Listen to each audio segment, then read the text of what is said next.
I had a black dog. His name was Depression.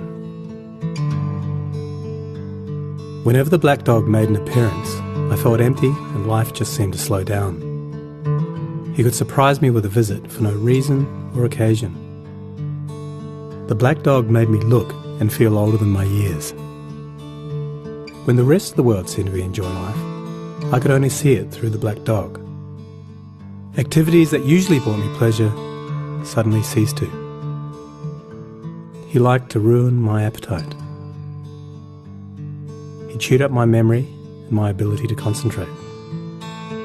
Doing anything or going anywhere with the black dog required superhuman strength. At social occasions, he'd sniff out what confidence I had and chase it away.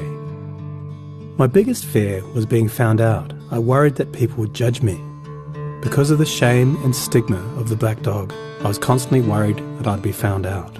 So I invested vast amounts of energy into covering him up. Keeping up an emotional lie is exhausting.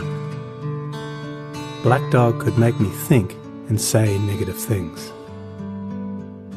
He could make me irritable and difficult to be around. He would take my love and bury my intimacy.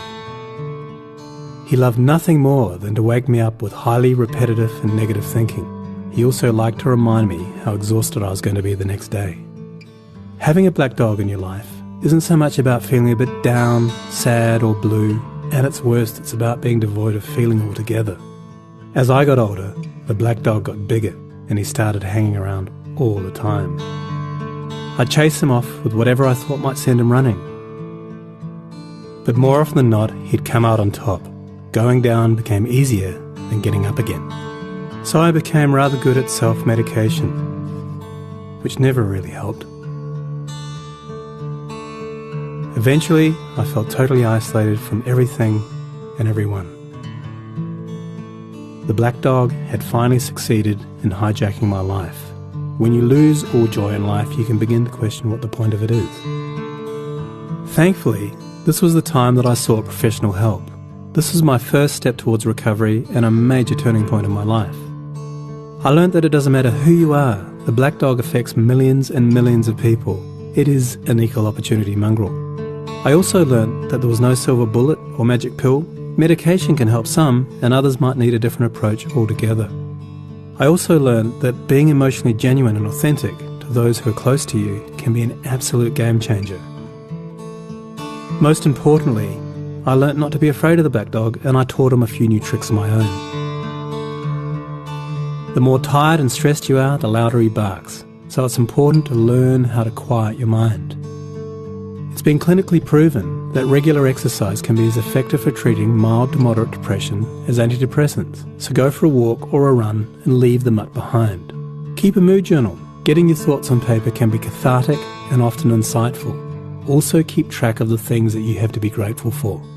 The most important thing to remember is that no matter how bad it gets, if you take the right steps, talk to the right people, black dog days can and will pass. I wouldn't say that I'm grateful for the black dog, but he's been an incredible teacher. He forced me to re-evaluate and simplify my life. I learnt that rather than running away from my problems, it's better to embrace them. The black dog may always be part of my life, but he'll never be the beast that he was. We have an understanding. I've learned through knowledge, patience, discipline and humour, the worst black dog can be made to heal. If you're in difficulty, never be afraid to ask for help. There is absolutely no shame in doing so. The only shame is missing out on life.